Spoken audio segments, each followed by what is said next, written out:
Nothing about what's going on right now is unprecedented. Everything is precedented. And then he started giving me a tour de force of other moral moments in America, crises that we had, from the Civil War to the Great Depression, to Nazis rallying in Madison Square Garden, filling it up, to a military general in the Depression saying we need an authoritarian takeover for our country, just a little bit until we usher through this period. He told me about Father Conklin, not just the #1 radio show in America, but the majority of Americans listened to him with his anti-Semitic screeds. He took a whole swath of American history, all of these moments where we were at a crossroads and it was a moral moment. And then he asked me what had us at those crossroads choosing the right direction. And I paused and didn't answer. He goes, well, let me tell you. It was not the person in the White House. It was not the people in Congress, the Senate or the House. Every time our country came to a moral crossroads, it was the soul of America, the conscience of the people, the action and the activism. Whether it was the Vietnam War or the Civil Rights Movement, or the suffrage movement, or the abolitionist movement, or the labor movement, or the LGBTQ movement. Every time it was the power of the people. In a moral moment, people stood up. In a moral moment, people spoke up. In a moral moment, people rose up and said, this is my country. It is we the people. We the people. We're going to stand up. We're going to stand up.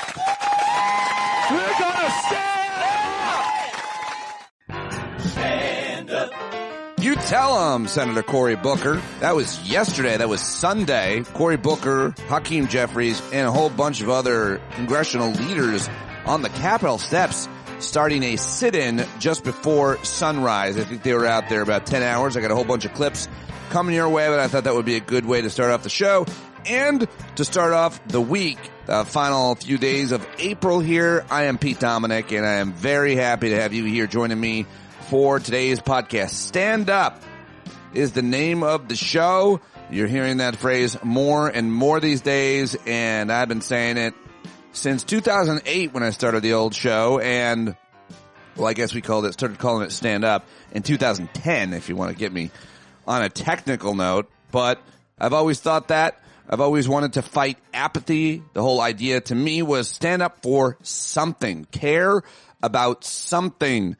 And I always have, and I always will, and I know you do too. That's why you are here, and I've got a lot to share with you on today's show, including a Pulitzer Prize winning author and journalist and historian Greg Grandin of Yale University joins me to talk about his amazing new book called America, America, A New History of the New World. Greg Grandin is my guest, and our conversation starts at 47 minutes into today's show. But first, like almost every Monday through Friday here, I've got your headlines, the latest news, as well as your clips. The Clip Show coming up. Can't do any of it without your paid subscription. Please become a paid subscriber at patreon.com/Pete Dominick if you haven't already. It was a busy weekend for me. On Friday night, I was in Arlington, Virginia, trying to help raise money for an amazing organization that helps homeless veterans get back on their feet, called the Operation Renewed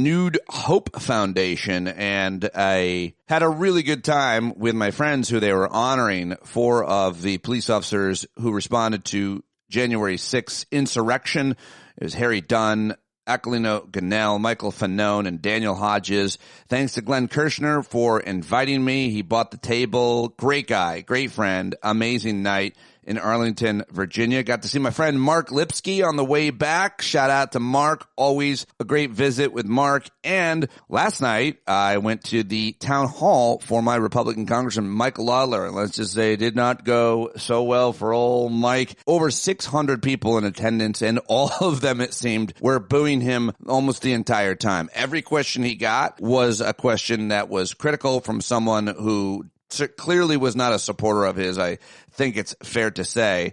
You can see some of the clips online right now, but busy weekend, but here we are on a Monday, so let's get to those headlines. I hope you're doing okay, and I'm hoping to see you at tonight's Hangout. That's right. I'll be hosting a Hangout tonight at 8 p.m. East. I will see you there. Well, a lot of the news is around Trump's first 100 days. Tuesday, is his 100th day in office, and he has taken the economy to the brink of a crisis in just 100 days and probably will push us over that brink within the next few weeks when the supply chains don't catch up to the tariffs. But Joyce Vance writes at her Substack The Week Ahead, this coming Tuesday marks Donald Trump's 100th day in office, a tenure that has led to a steady decline in the economy.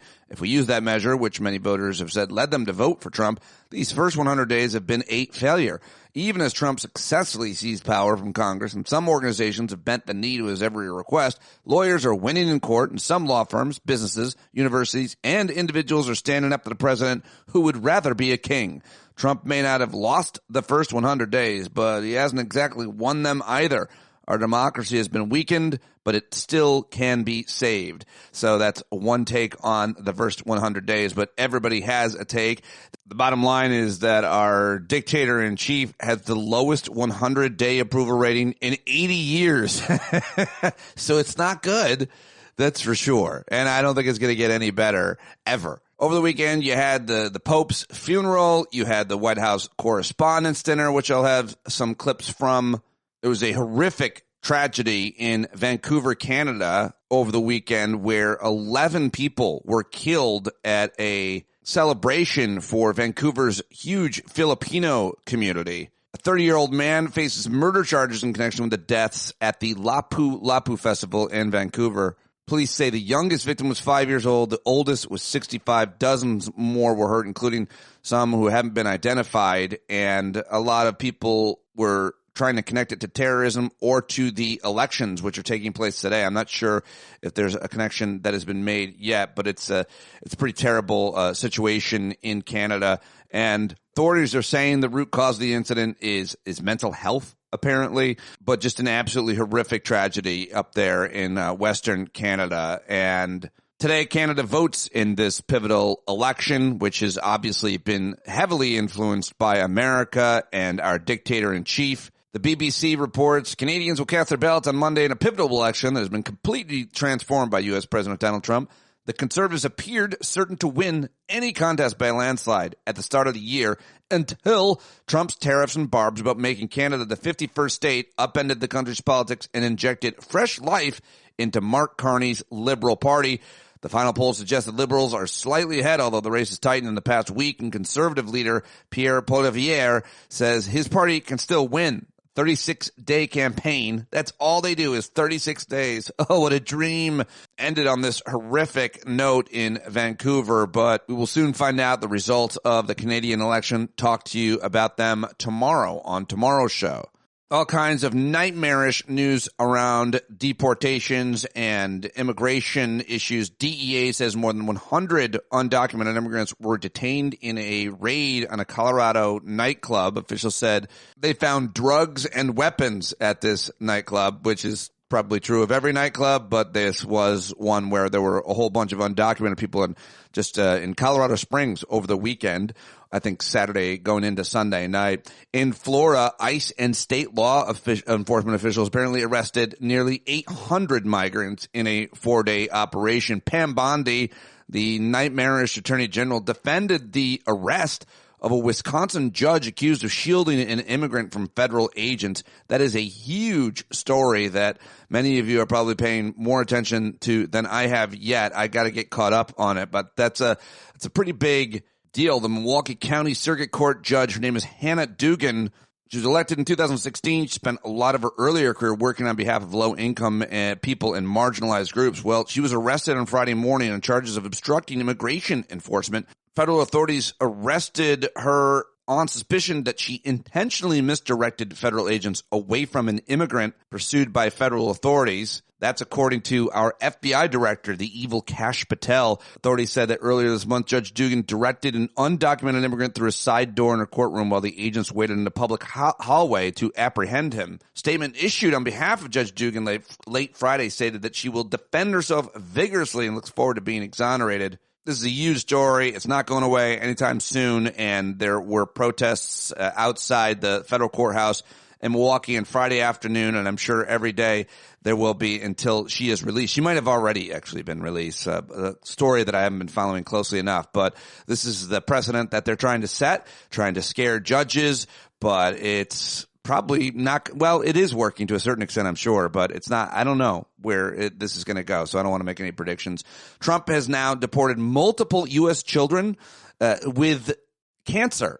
How about that? U.S. citizen children with cancer, most importantly. 2 families, among them 3 U.S. citizens aged 2, 4, and 7, were abruptly deported under troubling circumstances, says the ACLU of Louisiana. That's an important story to follow. The administration now, this is good news, has abruptly walked back its cancellation of more than 1,500 international students' visas. Also, in an effort to soothe jittery financial markets, the Trump administration said the United States was meeting with China over tariffs, but the Chinese officials say no talks have taken place and are making fun of and criticizing the Trump administration openly on social media. And get ready, because Trump and Republicans are about to unveil a budget that includes steep cuts or the elimination of funding for programs that provide child care, housing assistance, and health research. We're going to be talking a lot more about that this week. George Santos, whose lies and fraud led him to be expelled from Congress, was sentenced to more than 7 years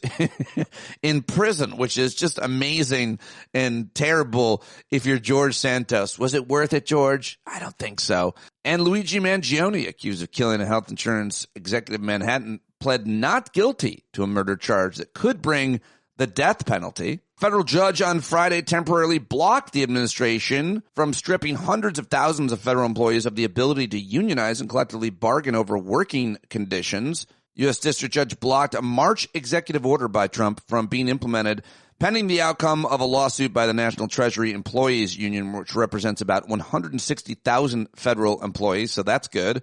Another welcome reversal. The Trump administration has to restore financial support for a landmark study of women's health, an official said Thursday, reversing a defunding decision that shocked medical researchers. And yet another reversal, which is welcome. Federal health officials have reversed the decision to fire a few dozen scientists at the Food and Drug Administration's food safety labs and say they are conducting a review to determine if other critical posts were cut. 19 states now that refuse to comply with the Trump administration directive aimed at eliminating diversity, equity, and inclusion programs in public schools went a step further on Friday, filing a federal lawsuit challenging what they consider an illegal threat to cut federal funding.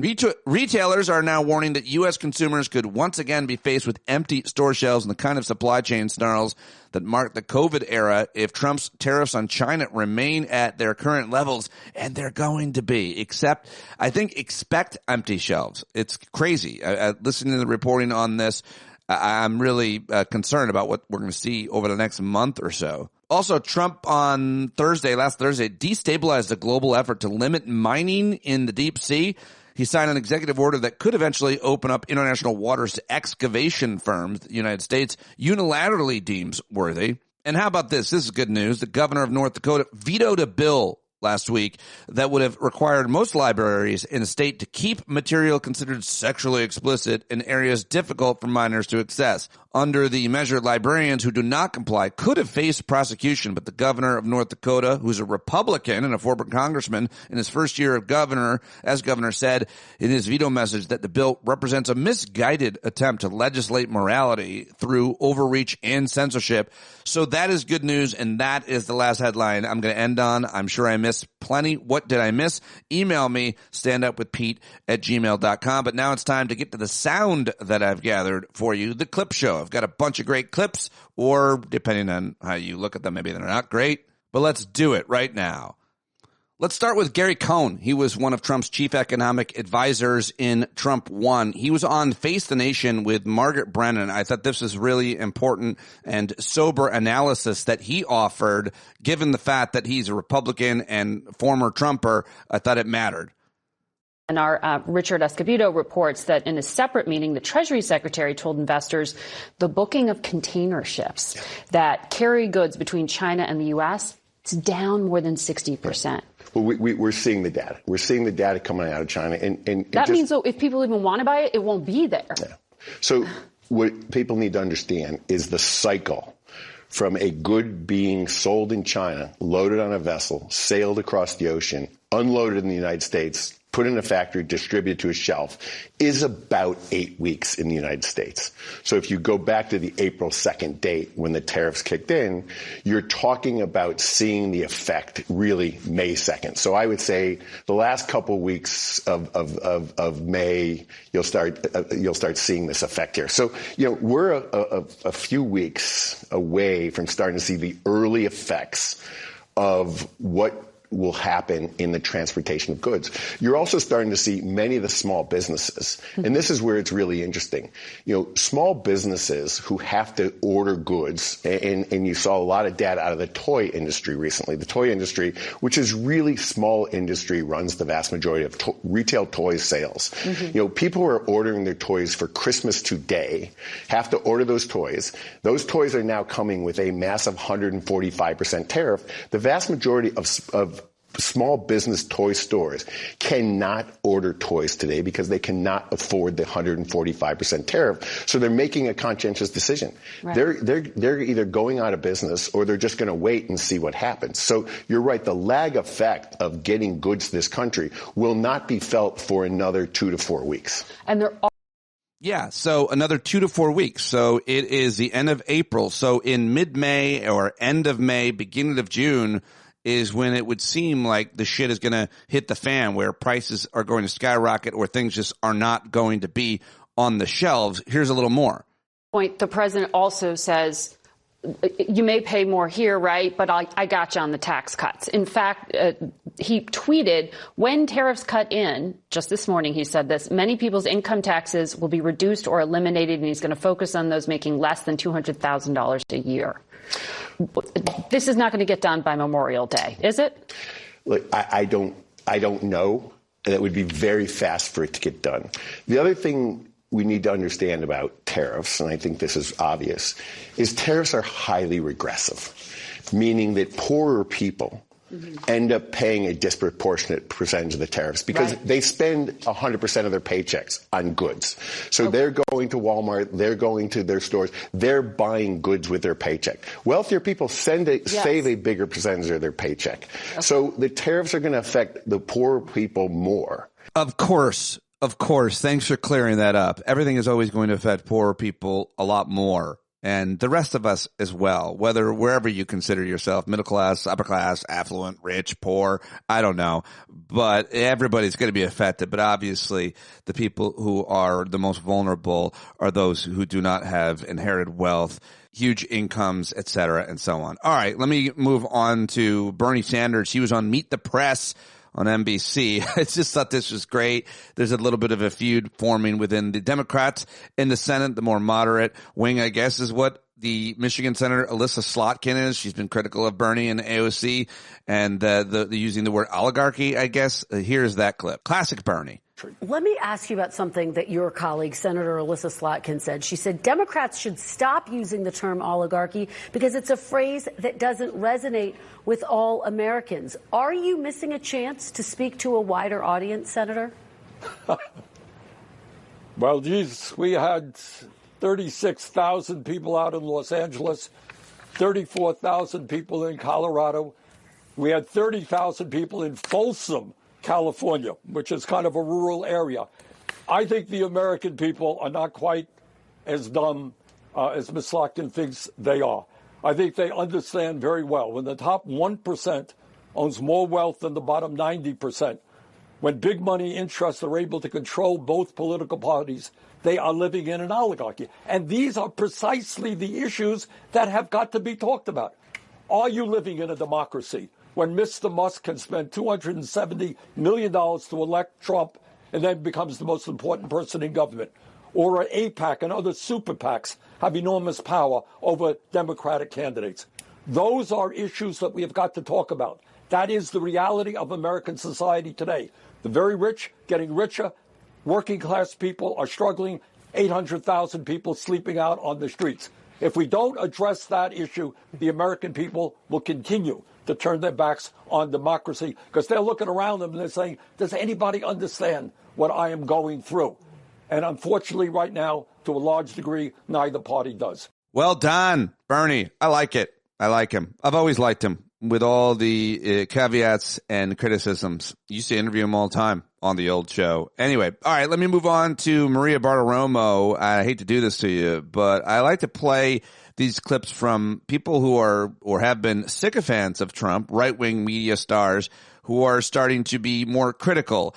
And that was the case when she interviewed Trump's national security advisor, Mike Waltz. This is going to trigger you because this guy's such an arrogant prick, and he's such a dum-dum. This is the guy who should have been fired for adding Jeffrey Goldberg to a Signal chat.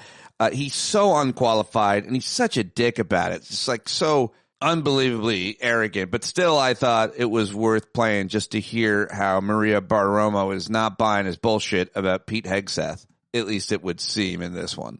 Mike, let me just ask you about Pete Hegseth and the Defense Department. Can you do this in what appears to be a chaotic, weakened Defense Department? Pete Hegseth, of course, our Defense Secretary, has been threatening polygraph tests. He's been firing people who we thought were his allies. What is the state of affairs at the Defense Department right now? Maria, I introduced Secretary Hegseth at his hearing. I've known him for years. You know what? Let me tell you about the soldiers, sailors, Marines that every day come up to me, come up to him. We just had wounded warriors in the office with the president that say, thank God for Secretary Hegseth. Thank God for President Trump as commander-in-chief. Just 100 days ago, we were more worried about DEI and climate change nonsense. Now we're focused on lethality and winning. That's been, in just over 3 months, the change. And what we owe is the best equipment that is on time, on budget, and lethal to those soldiers and sailors. I'll tell you, a Pentagon that was chaotic was one that had a defense secretary that disappeared for 2 weeks just last year, and nobody knew about it. Pete is leading from the front. He is leading the charge, and he has no tolerance for leaking. How's he going to replace all those people so fast? This is a media narrative that we are going to power through. What's that? How's he going to replace all of those people so fast? More worried about DEI and climate change nonsense. That really got me. It really upset me. So I don't mean to upset you, but they weren't more concerned about DEI than anything, by the way. It's just something that pretty much every organization, private and public, was either doing or thinking about doing or wholeheartedly rejecting, I suppose, in the Confederacy. But listen, I mean, the government's always been doing DEI. It's part of it's really not, it shouldn't be that controversial, but they blew that up.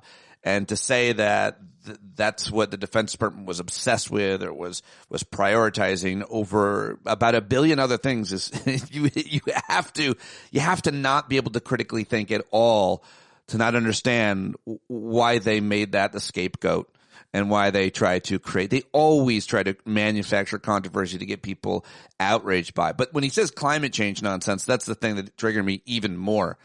Because I remember when Thomas Friedman, the military expert, journalist who covers the military, was on Meet the Press back after 9/11 and before the invasion of Iraq, I believe, and was asked about how we can end this conflict that we have with so many jihadists in the Middle East.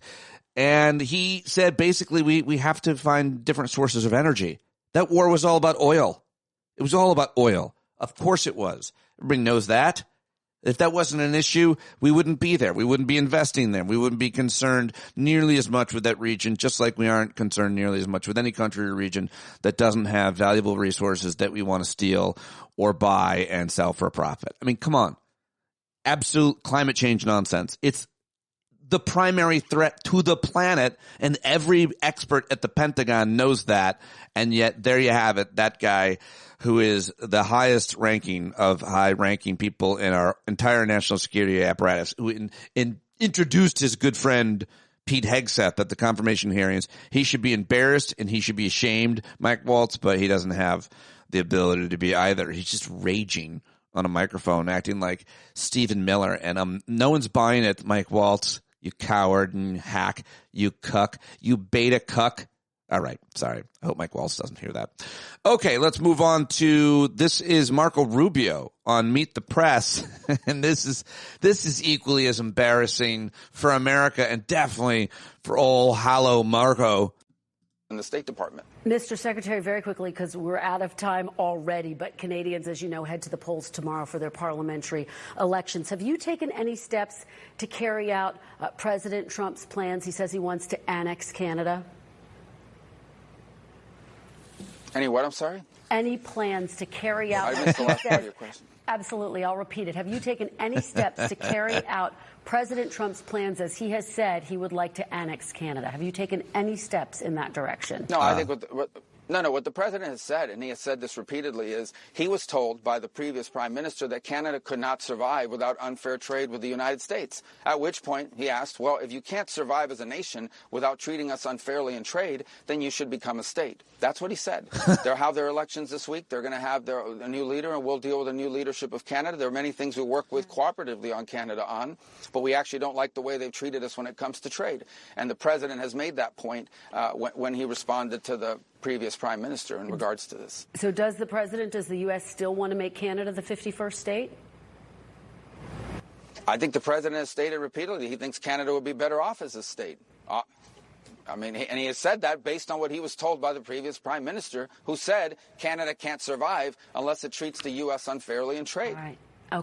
I mean, you got to take a step back. And if you know anything about Marco Rubio's history, he was a classic kind of Reagan Republican when it came to foreign policy. He's, a descendant of Cubans who escaped exile, and they tried to deport his grandfather, by the way, but they didn't, apparently. But to hear his kind of indignation at the question, he stays with that tone. And the question is about making Canada a fucking state. I mean, it's just, you have to step back for a moment just to think about how absolutely insanely absurd and silly and we made comedy movies about this. Any American president or politician, even a mayor, even a North Country mayor, say you had some Adirondacks, New York State or Vermont, somebody in that's close to Canada making such suggestions wouldn't get reelected, and they would be exiled from their town. They wouldn't be able to come to the Rotary Club. You'd be like, are you serious? You stupid idiot. Why would you say that? It does nothing for anyone. And in this case, it unified Canada against our tyrant president. So in the end, I actually like it. It's a good thing. I'm happy he did it. And I'm sorry to all the Canadians who have had to deal with this and all the suffering that we're all going to have to go through as a result. But fuck Trump, and thank you for standing up against him, Canada. Good luck to the Liberal Party at today's elections. All right, next I've got for you Eugene Daniels, who is, I think he was at Politico, and now he's at MSNBC. Anyway, he's this year's president of the White House Correspondents Association, and he got a standing ovation when he made these comments at Saturday night's Nerd Prom, the White House Correspondents' Dinner. Given that complexity, I'd like to reintroduce you to our association. We are more than 900 members strong, representing nearly 300 news outlets. These include 99 broadcast outlets, 74 print, 45 digital outlets, 38 multimedia outlets, 29 local U.S.-based news outlets from 18 different states, 19 agencies or associations, and 29 new media outlets. And for decades, we have been expanding the makeup of our membership. As the media landscape has changed, as technology has changed, our association has evolved with it. We journalists are a lot of things. We are competitive and pushy. We are impatient, and sometimes we think we know everything. But we're also human. We miss our families and significant life moments in service to this job. We care deeply about accuracy and take seriously the heavy responsibility of being stewards of the public's trust. What we are not is the opposition. What we are not is the enemy of the people, and what we are not is the enemy of the state. All right, Eugene Daniels, there was a lot more out of that, but I'm going to move on to something else. This is Raphael Warnock. I opened the show with Cory Booker on the Capitol steps. His fellow colleague in the Senate, Raphael Warnock of Georgia, who is a preacher, a religious man, a man of Christ, he had this to say on the Capitol steps with their Radio Shack amplifier and microphone. In his very first sermon, Jesus said he came to preach good news to the poor. And so when I hear Christian folk talk so badly about immigrants, when most immigrants do not commit crimes, most immigrants do not live on the dole of our government, most immigrants look nothing like Elon Musk.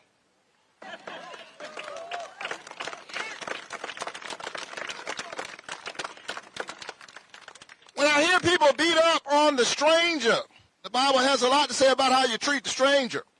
When I hear people attack poor people and act like it's a crime to be poor rather than to recognize that it is criminal for so many people to be poor.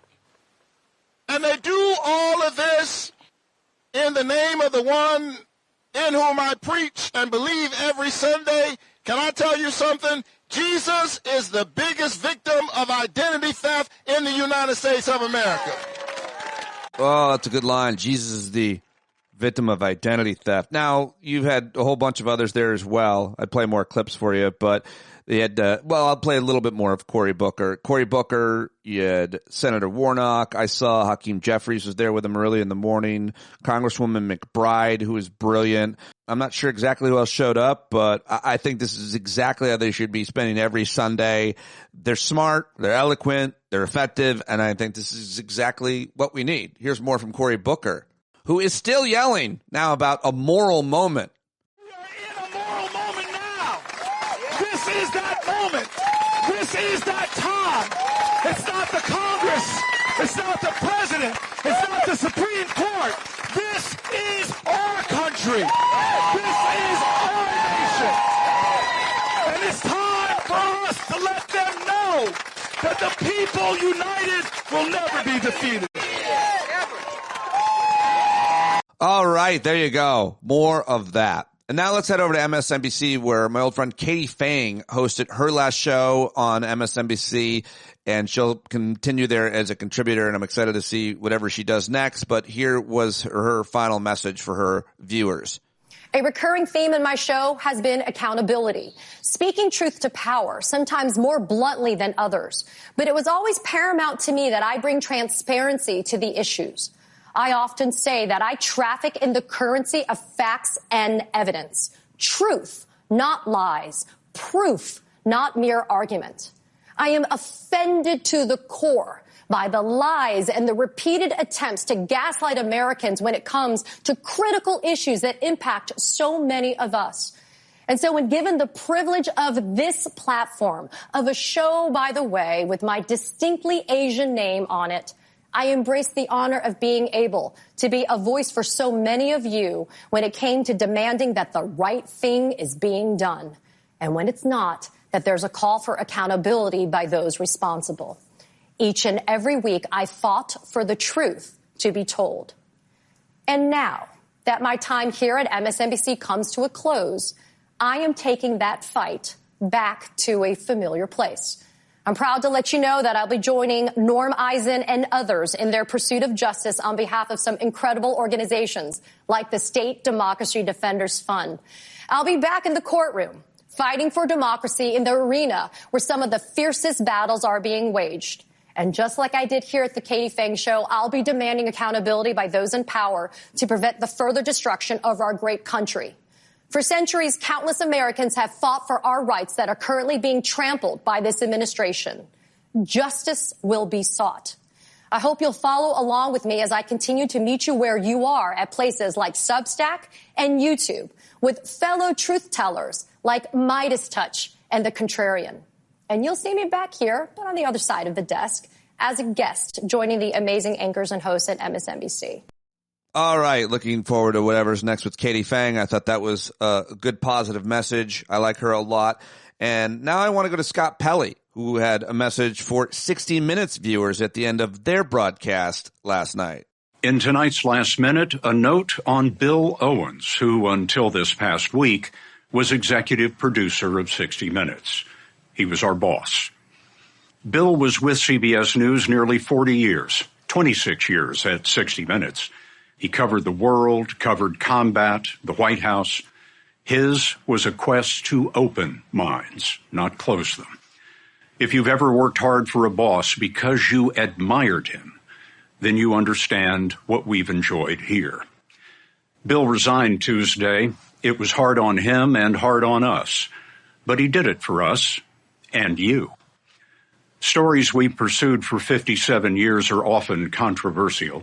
Lately, the Israel-Gaza war and the Trump administration. Bill made sure they were accurate and fair. He was tough that way. But our parent company, Paramount, is trying to complete a merger. The Trump administration must approve it. Paramount began to supervise our content in new ways.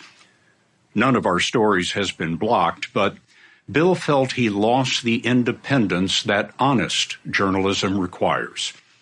No one here is happy about it, but in resigning, Bill proved one thing. He was the right person to lead 60 Minutes all along. I'm Scott Pelley. I'm Scott Pelley.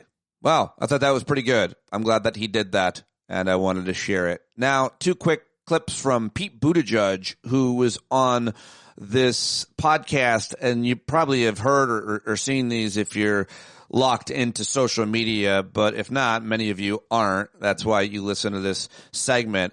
Here it is for you, because this is, I thought these are really interesting moments. The guy's always great at explaining things, and I think we can learn a lot from his explanations. He makes complex issues pretty simple for the crew over with comedian Andrew Schultz. Apparently, his podcast, I think his name is, the podcast name is Flagrant, and this is just great. I loved it. I loved their reaction to it, too, because it's like they'd never heard this kind of critical thinking. They'd never heard of things explained this way. They only hear it from their right-wing bros. Yeah. I mean, they're doing this right now. Again, the Doge stuff, they make it sound like there's like millions of dead people getting Social Security. Exactly. And we're just not. That is just not true.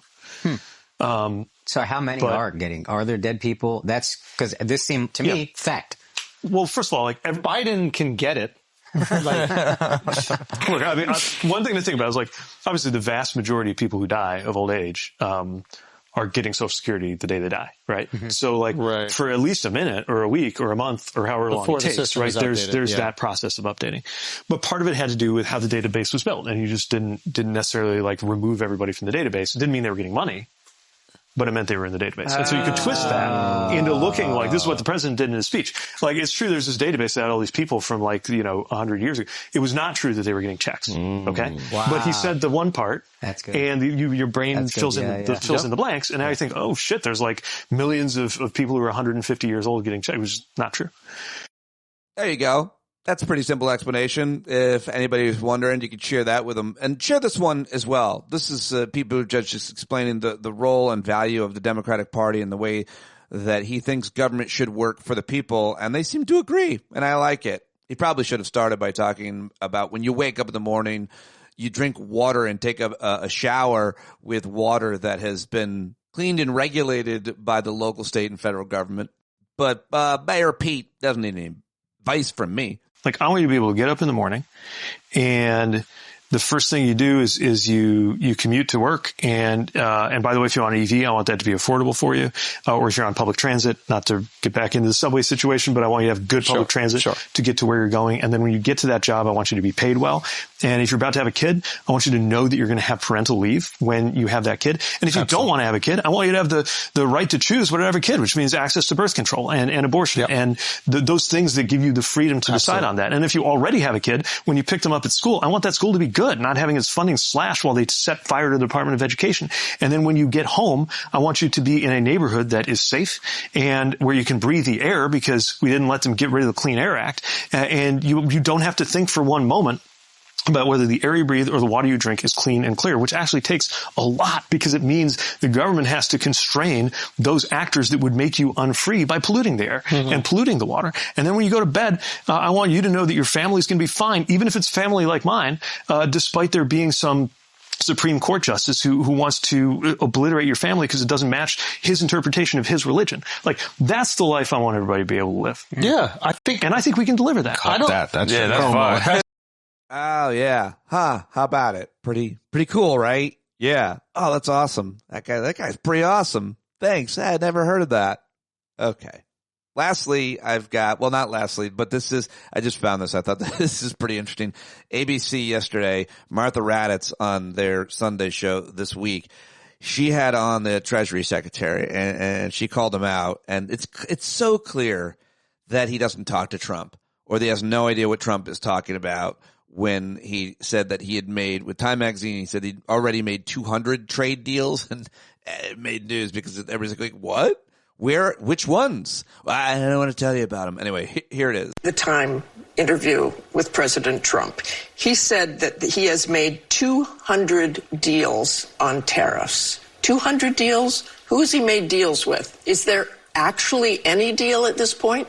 I believe that he is referring to sub-deals within the negotiations we're doing. And, Martha, if there are 180... But those aren't actual deals. Martha, if there are 180 countries, there are 18 important trading partners. Let's put China to the side because that's a special negotiation. There's 17 important trading partners, and we have a process in place over the next 90 days to... negotiate with them. Some of those are moving along very well, especially with the Asian countries. Especially with the Asian countries. Guy is so awkward and weird. That is a weird fella. Okay, well, finally, I thought this was good to end on. This is JL Covan made this real fun, brief video, the 5 stages of MAGA. Brilliant as always, JL. I'm going to talk about the 5 stages of MAGA right now because we're in the middle of stage 4. So this is an important lesson. Stage 1 of MAGA is, of course, ignorance. You have to be sort of mentally and emotionally like a cat that's chasing a laser pointer, just following the shiny object, just easily led, easily entertained. That leads us to stage 2, which is jealousy. That's where the MAGA cult starts to tell you who to resent, who to hate. And that's often, liberals, Democrats, elites, people who look down on you, people who say bad things about you, people who are doing better than you. That, of course, leads to stage 3 of MAGA, which is vengeance. That's the election, where you finally take revenge on those people who've made your life miserable. Now, granted, you have no evidence of this, and in fact, if you looked at data and evidence, you'd probably see, wait, the people I've been demonizing and hating all this time are actually the only ones who've given me substantive things. Generations of the liberals, progressives, and Democrats have made life better in America, but my angry vibes tell me that they're the problem. That leads us to the phase we're in now, which is stage 4, which is discovering nuance. Now, this is where MAGA people get way out of their depths. Okay, they couldn't make a connection between the pandemic and inflation. They can't make a connection between how laws get made and that it takes time to implement those changes. But all of a sudden, to defend their sort of total, irrational, emotional commitment to MAGA, they're now in the phase that we wish they could have been in all along, which is discovering nuance, where they start saying things like, the tariffs take time, even though they don't really understand tariffs. And, it's, I don't know, correction. It's a market correction. I just heard that on Fox News. So they regurgitate the things that their hate captains on Fox News dictate to them so that they can stay in that state of saying, no, I always hated the right people. Every decision I've made leading to this has been good and correct, even though the results on their face seem terrible and getting worse every day. No, I'm going to discover nuance so I can rationalize the choices I've made, because then I'd have to realize I'm part of the problem and I helped fuck up the country. But no, I'm still discovering nuance. And then after that, which is the phase we need to get to, is where MAGA finally gets to, oh shit, which is the phase, we saw it briefly on January 6th for about 2 to 3 weeks. MAGA, many MAGA, not all MAGA, some MAGA adjacent realized, oh, this is what can happen. But that wasn't enough. So we need more. We need a bigger oh shit moment. And hopefully Trump can continue to deliver the goods as he is, and we can get out of stage 4 where MAGA pretends to understand things and be nuanced and can finally just have a realization and go, oh shit, we fucked up. All right, J.L. Covan. Oh, that was great. Guy's so smart. I love him. I hope he runs for Congress. He might run for Congress, and if he does, I hope he gets elected. And I think he would actually be a really effective, very good congressman, and I am fully behind him if he decides to go. All right, now it's time to get to my guest, but I hope you enjoyed the 45 minutes of headlines and clips. That's the first segment of the show, the news, and I love putting it together, but it's a lot of work, takes a lot of hours. You can't do it without your support here on independent media. Patreon.com/Pete Dominic. All right, that's the second plug for this ad-free show. I can't believe I've never had my guest today on the show before. I can't believe his book, The End of Myth, was somehow slipped through my cracks. I mean, it won the Pulitzer Prize in general nonfiction, and yet I still somehow wasn't familiar with it. It's embarrassing. He is a professor of history at Yale University, and he has a new book. It's called America, America, A New History of the New World. It's the first comprehensive history of the Western Hemisphere, a sweeping 5-century narrative of North and South America that redefines our understanding of both. And it's fascinating. And it was really hard to do this interview because I hadn't read the book, and it came up kind of quick on me, and I did as much research and prep as I could for Greg and the book. But it's like 500 years of history that we tried to crunch into 30 minutes, and so definitely a tough interview. I highly recommend his interviews with Democracy Now! And anywhere else that he goes. I'll certainly have him back. I love his demeanor, and he's very approachable, cool guy. He's not some stuffy academic that you would imagine at Yale University, dude from Brooklyn. And he's been around the block. He's a very impressive, smart, unique, original thinker. I loved this take, this book, this angle that he has on history. Naomi Klein says it's dazzling, sweeping, mind-altering, world-changing. This is a once-in-a-generation contribution destined to become our new reference for understanding the making of the modern world with extraordinary depth, erudition, and precision. Greg Grandin avenges the dead and fights for the living. Woo! What a review from Naomi. There you go. Well, let's do it right now. America, America, A New History of the New World with Professor Greg Grandin. All right. Wow. There he is. Greg, I just told everybody, and I'll tell you to your face, I apologize for not being more familiar with your work earlier in my career, to have given it more of a voice and a platform on Sirius XM and so on. You've obviously accomplished quite a bit in your very impressive career. I'm very honored to talk to you about your new book, and I think everybody has to get it. I think they should have to buy it. I think schools should have to buy it, and every student should have to buy it, and I'm really excited to talk to you. Welcome for the first time to Stand Up. Thanks for joining me. Thanks for having me. So you've been at this a while. You won the Pulitzer Prize winner in 2020 for, is it your last book, The End of the Myth? From the Frontier to the Border Wall in the Mind of America. That's the book, right? That's the book. That's the book that won the Pulitzer. Do you fashion yourself? I love that you have this Brooklyn accent and that you're this Yale. What accent? I hear it. It's subtle. You can't lose it. You're this Yale historian. You fashion yourself mostly a historian, a scholar, an academic, an author, journalist. Yeah, I'm an historian. I teach. I'm an historian and a professor. When just looking at your last work, it feels like a lot of us have been describing what you actually published in a scholarly manner in our own words. But just looking at the time from when that book was published in 2019 to 2024, it does seem to help that much more to understand what the myth was, which I know you can't recap it, but that's my starting point with you, Greg. What do you think? It's not that hard to recap. The United States was a country that but unlike any other country, had the presumption of limitlessness, no limits, that whether it be the frontier, whether it be opening markets, whether it be wars, righteous wars, that it organized its domestic politics but with the presumption of limitlessness, by promising limitlessness. And once it hit limits in terms of Iraq, in terms of the financial collapse and changes in the political economy, and in terms of climate change, all of the pathologies that we had the privileges of exporting came back at home and have nowhere else to go, and we're living with them. Oh, very well said. Very well recapped. Yeah, because the limitlessness is in terms of where this country could go militarily or any country. Any country. And the limitlessness could be whether it be the landed frontier or whether it be opening markets or whether it be fighting wars. The sense of organizing domestic politics and building domestic coalitions and reconciling contradictions and creating a normative sense of what the world should be by looking beyond the frontier, by looking over there.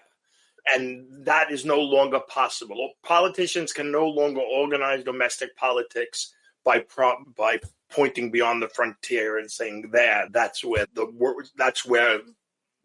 the national and universal good come together. And at other moments in history, the Great Depression, the 1970s, there were moments of scarcity and moments of limits. The first one gave us the New Deal. The second one gave us the New Right. But I think Iraq, the changing nature, the disaster of neoliberalism and climate change is just are insuperable. And you touched on it, but just quickly in terms of markets and the limitlessness of markets, it would seem one, I feel like, point to best describe that would be the 2008 financial crisis, because it was created as a result of a housing bubble, of a thing that wasn't there, of things being sold that didn't have anything to back them. It was an inflated bubble. And that was because capitalism has to keep eating. It has to keep going. So if you don't have any more houses to build and buy and sell, then you just cut them up in tranches and put them in some complex financial instrument and then sell that until that gets. Is that a good example of markets being limited? Yeah, financial bubbles, and obviously there's still bubbles, and there's still, but there's no denying that we're in a world of limits. That the conflict with China is about that. Trump's nonsense about the craziness about tariffs and climate change. In some ways, I think Naomi Klein somebody said this. I think it's Naomi Klein, that Trump is the first climate change president, whether he acknowledges climate change or not, because the idea of building a wall is, and that was the premise of the book. We went from the frontier, one myth, to the wall to another myth. The idea of building a wall is an acknowledgement that not everybody will have a seat at the table. That was the premise of the liberal order, even though that wasn't true then either, but it was the premise of the liberal order that everybody would have a seat at the table. Trump's wall is saying, no, that's not true. Not everybody will have a seat. He's openly saying, and so we've got to build the wall and keep the hordes out.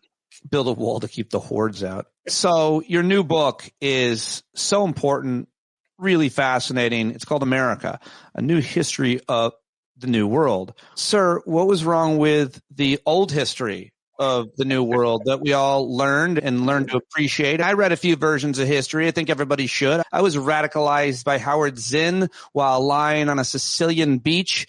But what was wrong with the old history of the New World? Who do you think you are? There's nothing wrong with the old history of the New World. This is just a different history of the new in the different sense. I'm making an argument that the terms of the global international order that was put in place after 1945, the principles and the legal order of that Trump is now said to be dismantling, was largely forged in the Americas. It was largely forged in competition between Latin America and the United States, and before that between Spain, the Spanish Empire, and the British Empire. That there was a kind of productive tension within the Americas that led to ways of thinking about how the world should be structured. And so I'm making a case that a lot of the histories of the UN and League of Nations tend to look at Europe and its relationship with its colonies and its soon-to-be uncolonized areas of the world. And most of them ignore Latin America. And to put it in crude terms, the United States came into the world a single nation and presumed on an empty, what it presumed to be an empty continent. Wasn't empty. Spain was there, Mexico, Native Americans, but it revived the doctrine of conquest and it started moving west. Latin America comes into the world after it breaks from Spain, already a League of Nations, already a United Nations. They had to learn to live with each other. There was no political doctrine or theories that could ensure. Look, they each legitimated and threatened the other. They legitimated the other in the sense that if Republican Chile can rise up and cast off Catholic Spanish shackles, then Argentina can do it. But then under the old terms of the rules of war and international law, what's to stop Argentina from doing what the United States was doing? Argentina might say, we want to go to the Pacific too, and roll and not just basically invade Chile the way the United States invaded Mexico. And so Latin Americans had to figure out a new way, and what they did was, I won't go into it, but they revived an old Roman law doctrine, ut te posseditis, as you possess. And basically they said, we're going to accept the boundaries of the old Spanish colonial system. We might not have liked Spanish colonialism, but those boundaries created customary law, and we're going to accept them. This doesn't mean that there wasn't conflicts between and among Latin American nations, but they were all resolved in ways that legitimated the idea of ut te posseditis. But more importantly than that, one said that the doctrine of conquest is no longer valid, as the United States was reviving the doctrine of conquest, literally reviving it. The Supreme Court was saying in the 1830s that the doctrine of conquest is a real thing, and we have it. And they also said the old Europe's balance of power doesn't work, because balance of power that doesn't have a kind of transcendent good, it will always lead to war. Right, the idea that you create stability as each state pushes its interests and competes with the other, that will always lead to war. So Latin Americans came up with a completely different way of thinking about how nation states should be organized, and the first principle was that that cooperation and shared interest should be the starting point, not competition. Even if there was competition, it should be negotiated through diplomacy. And that, in essence, becomes the League of Nations and the United Nations foundational principles. So that's the big argument of the book. The influence of Latin America on the United States of America is one way of looking at it, but then you have to look at the influence of Europe on Latin America. Specifically, I guess the book starts with the Spanish conquest. Let's talk. This book goes way, way back. Yeah. And I think it's important to creating the context of the history that you're writing here about the New World. So just give us a kind of a bookends of where it starts, the timelines up till now. It goes through. It's a really well-researched book that reads so easily. I'm fascinated by what I'm learning, most of which I never knew about. And if I knew what the doctrine of conquest was, I forgot it. Although it does seem like it's back. It is. That is exactly what Trump is doing. What Trump says, we're going to take Greenland. Yeah. That's the doctrine of conquest. He's asserting it. The book starts with the Spanish conquest of the Americas. It doesn't start with Christopher Columbus. It starts with Bartolomé de las Casas, a Dominican friar who was relatively well known as being a strong critic of the brutality that the Spanish Catholic conquistadores imposed on Native Americans. And I go a little bit farther in arguing for his importance and the importance of other Dominicans and theorists, jurists, and theologians who, because of the horror of the conquest, which was brutal beyond belief, demographers think that maybe 90 million people lived in the Americas at the time Columbus arrived. Within a century, 90% of them were gone. You say that's the greatest mortality event in human history? Yeah, I don't say it. I quote it. I quote somebody. I do say it, but it's a quote by a demographer. Greatest human mortality rate in event in history, and the enslavement of Native Americans, the creation of an African chattel slavery system, everything happens relatively quickly in terms of Spain consolidating its power, at least over its three main areas, the Caribbean, Mexico, and the Andes. And the horrors of that are unimaginable, what people suffered. But at the same time, it created within Catholicism a kind of moral crisis and a revolution that I argue was equal to the Protestant schism of 1515 with Luther within Catholicism. What was the divide over?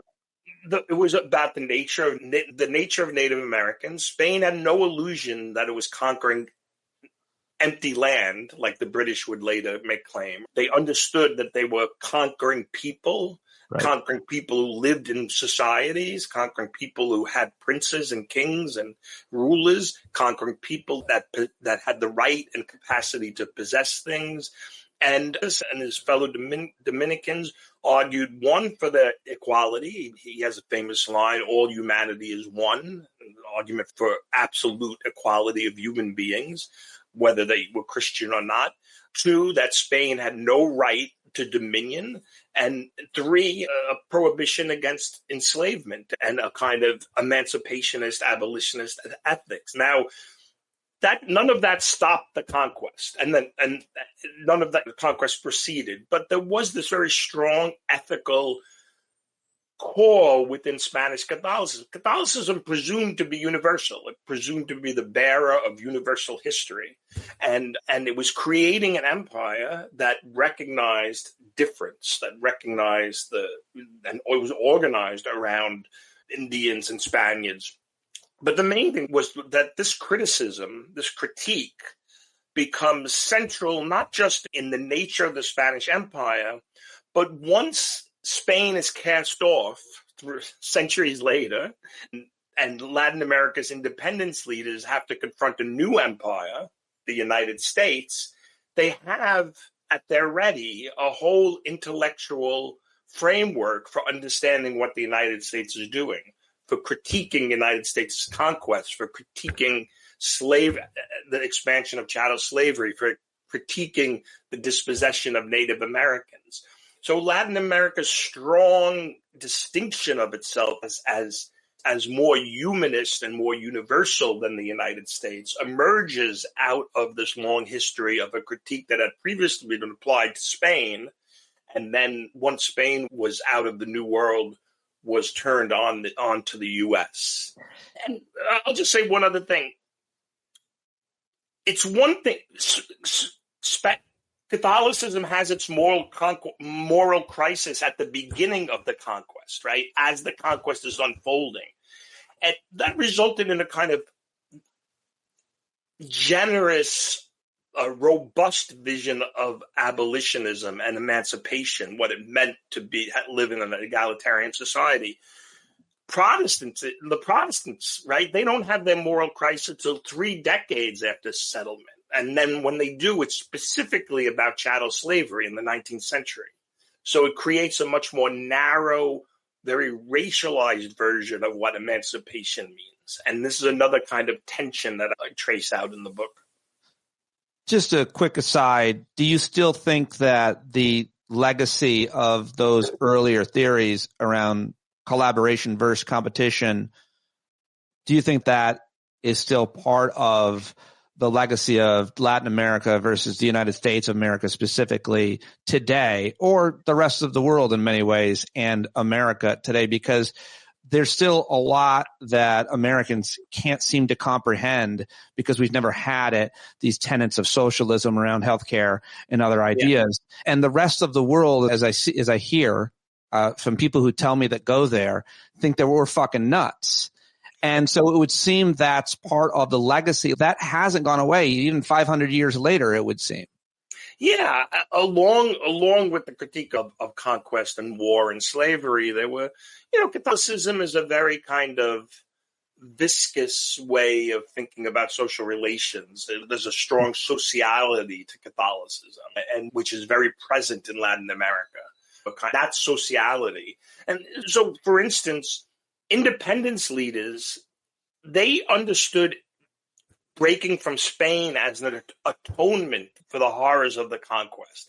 That what the conquest did was unleash conquistadores and basically in a land without stripped any kind of social or moral law from them, in which they can act like wild animals in their savaging of Native Americans.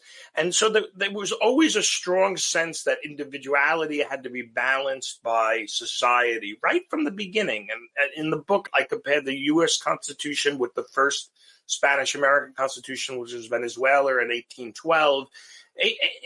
Venezuela's first constitution, it had all the things that we recognize in the U.S. Constitution, all the prohibitions, right? Like the state stays out of, you can speak, you can assemble, you have the right to think what you want.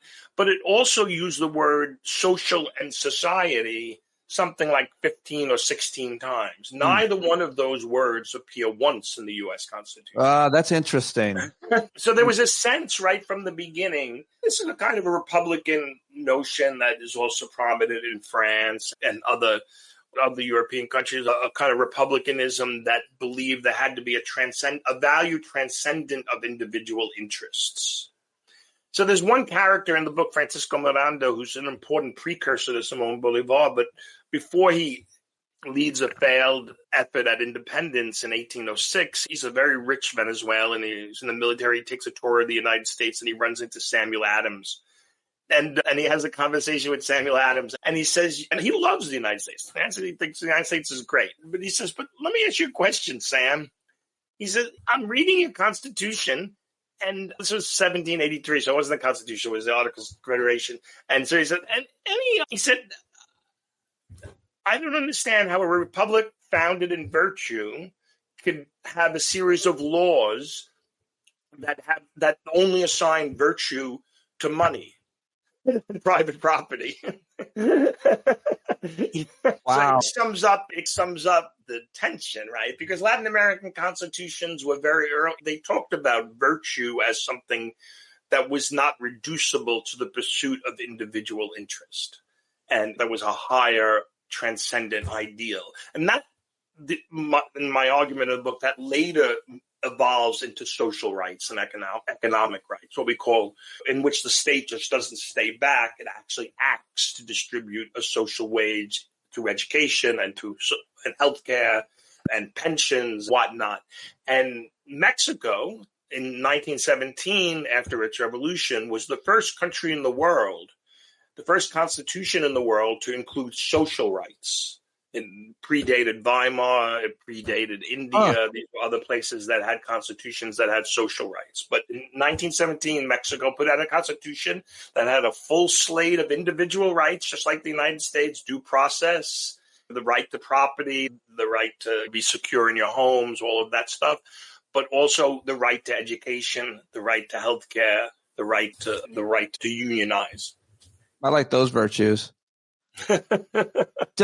Do human beings, do societies, do countries, Professor, become more enlightened and then sometimes devolve as a result of any number of circumstances? Because it would seem that when you paint the history of humanity, society, and just our intellectual enlightenment, our renaissance, sometimes we take steps backwards, and it would seem that it all hinges to a certain extent on our species. Some people might argue self-interest or selfishness.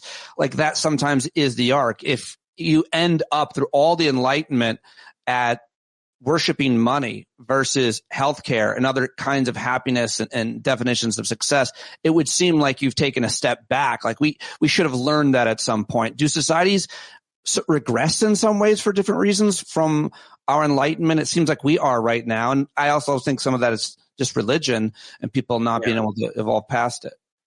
Yeah, but it's also the public policies that are put into place. On the one hand, you have Latin America that suffered enormous repression during the Cold War, and a lot of that repression was specifically targeted against this kind of social democratic ethos. If you go back and you look at the Chilean coup in 1973, and your viewers will probably familiar with the story of the shock doctrine in Chile, the Chicago Boys, the influence of the imposition of neoliberalism through Pinochet. Like a lot of that was about changing mentality, right? They said, and people like Milton Friedman and Friedman's followers said the point wasn't to overthrow socialism. The point was to overthrow the welfare state. The mistakes go back to the welfare state, and we have to educate people in freedom. And it turns out that once Latin Americans were allowed to vote their preferences again, once the dictatorships were over after the Cold War, they started re-electing social democrats. They went backwards. And not everywhere. The right is very strong in Latin America. The patrician, Hispanic, Catholic is very strong. But there's also the tradition of liberation theology that emerges, that of what we've been talking about, and unions. And notwithstanding whatever the political orientation of the government, on the ground, social movements in Latin America, you would think they would give up. You would think like they would, but they don't. They keep fighting. Under Bolsonaro in Brazil, it was just an article in The Nation that Vincent Bevins wrote, the landless movement it's the largest social movement in the world. It actually grew under Bolsonaro. Look at El Salvador. It's for a series of different reasons, it's turned into this gulag appendix of the United States, where abortion is women go to jail for 30 years because they have a miscarriage. This is a horrible place. But people on the ground are still fighting. They're still organizing. It's almost, and they still do it in very, they still take the Enlightenment at its word. And then you jump to the United States and you think of the United States. And the United States won the Cold War it comes out of the Cold War without an enemy on the horizon. Clinton takes office in the middle of one of the longest economic expansions in history. And he begins to treat the nation as if it's an occupied country and its citizens are belligerent. He passes all of those the terrorism law, the immigration law that Trump is using, the wealth, does away with welfare, and he accelerates the deregulation, gets rid of what's the famous regulatory Glass-Steagall? Glass-Steagall. I was going to say Epstein-Barr. Glass-Steagall, which created a separation between commercial banks and regular residential investment. And deregulates telecommunications, which scholars have said has increased the polarization and allows for the rise of the right-wing radio and media environment. So these are policies. These aren't like anything inherent in anybody's being. And what I'm thinking about these days, if the United States, two things. One is every wealthy nation restructured their economies to some degree after the Cold War to account for rising energy prices and competition. Restructuring was restructuring. No other nation simultaneously gutted the institutions that could have ameliorated and buffered that restructuring. The U.S. Farm Bill, which just destroys small communities, that's a key part of neoliberalism. The unions, the welfare state, and a lot of this has to do with the racial history of the United States and racial motive of certain policies.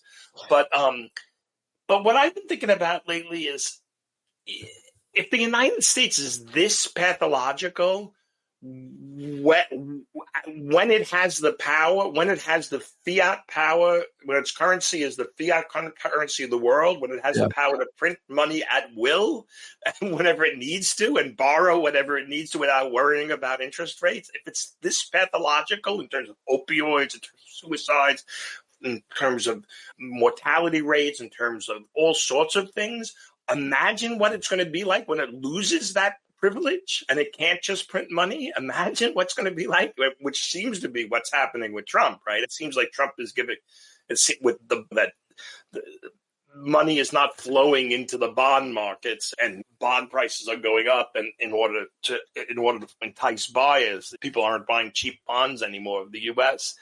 and which is part of the fiat currency thing. And I know what you're describing is terrifying. The receipts come and due for a couple generations of really bad behavior and an entitlement and greed that no society or nation should ever have. Sometimes I just think of it in terms of how much of the world's natural resources our population uses. We're like 5% of the world population, and we use 25% of our natural resources, or whatever it is. We think we deserve so much more. It's terrifying. And I'm not saying that we deserve it, but I'm saying these things people remember. And when you have a guy, a madman in charge, he is meeting with a lot of CEOs who I think are going to talk him off the ledge. So don't worry about it. All right, but who knows if the dollar is going to come back, though, as the fiat currency. People already making the contingency. China and Europe are making contingency plans. They're trying to figure out ways around SWIFT coding and all of that stuff. Yeah, gold has never looked so attractive, apparently. We'll see how long that lasts. Before I let you go, we didn't get into the book nearly as much as anyone possibly could. I've watched a couple of the interviews that you've already done, which are great. I highly recommend listening to Professor's interview with the Chapo guys as well as Democracy Now! It's really good. But just I wanted to ask you, I guess finally, with the final couple minutes I have to talk, I learned a lot more about America's role in Central and South America in the 80s in your book. We've always known a good bit. If you wanted to look, you could find it pretty easily. It's become commonplace knowledge now, years later. But what new did you learn about our influence, our role in overthrowing democratically elected government, betting on both candidates against each other, and the CIA's widespread interventions, et cetera? I'll tell you what I learned. I learned it after the book was published. I just learned it. There's the document that was released with the JFK, JFK tranche of documents related to the assassination. There was a document related to Bolivia. That the CIA, there was an election in 1966 that everybody thought was free and fair. Bolivia doesn't have its military coup until 1971. And the document revealed that the CIA basically staged that election. It was funding both candidates, the winner and then the credible contender. It was basically, it was like a Broadway production. They figured out what they wanted the tally of the vote to be 4 days before the election. This was in a document that was released with the JFK documents. It was a CIA. That's how they refer to it. They called it a brilliant tour. They're talking about their own production. They called it a brilliant tour de force. It's crazy. And that was just revealed. I asked you about your book, though. So what about your book can you tell me that you learned about that period or anything else? I knew a lot about that period. The hardest thing was to not replicate. I have this other book, Empire's Workshop. That focuses a lot on Central America. I would say that the role of, along these lines, the role of psychological warfare. George Kennan, I didn't know that he wrote a memo in 1948 that basically said, Lenin and Great Britain are good at psychological warfare, but the United States thinks that when the war is over, they just go back to business. But we have to be fighting the war every day. And that's basically what the CIA did in terms of creating a kind of what Frank Wiesner, the first head of the CIA's Office of Planning, called his mighty Wurlitzer, meaning he'd play an organ. He'd basically run psych ops as if he was playing an organ. And I guess the point of this actually is also to argue along the lines of where we started, is that we all know the expression, the war coming home, the blowback, the radicalized veterans. But in some ways, what we're living through is the psych war coming home. A lot of the roots of today's disinformation crisis, the semantic crisis that we live in, where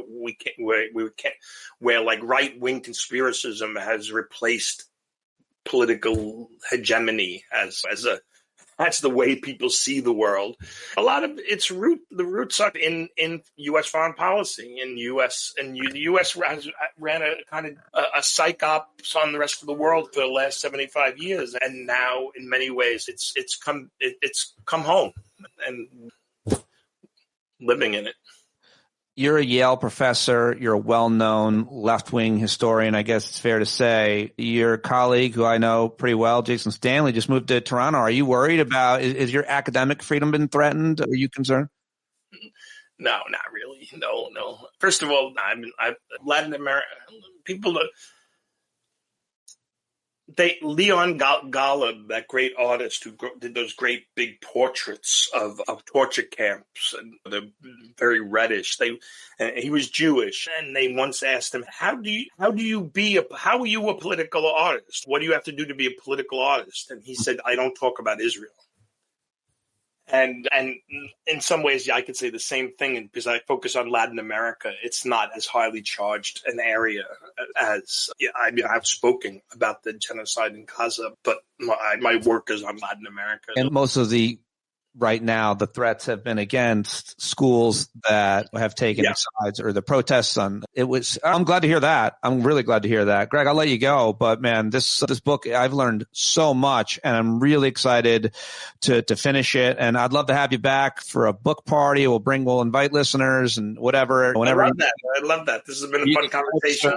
Original book tour. We'll have you back and have a bunch of people who've read the book asking you questions, because man, there's so much to learn here, and really great to learn it from you. Thank you so much. I loved it. Thanks so much. It's been a lot of fun. It's been great.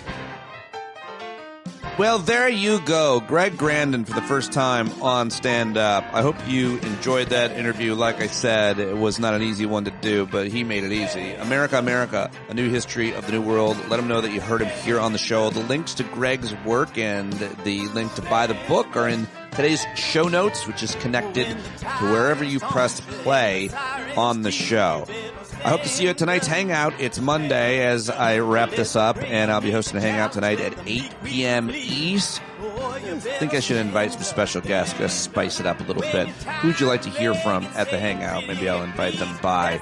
Send me a message, standupwithpete@gmail.com. You bumblebees get the priority as to who I should have at the Hangout if you listen here on a Monday. All right, that's it. That's all. John Carroll has a new album out. Go buy it and go see him on tour. JohnCarroll.org right now. Put that in your favorites. Support his work. That is it. I'll talk to you tomorrow.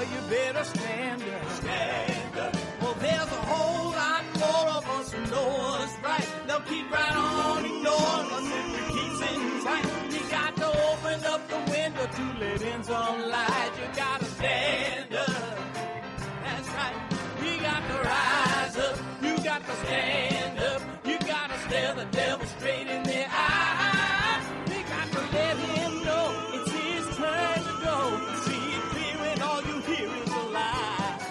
Don't get up off of your butt, get down off of your feet.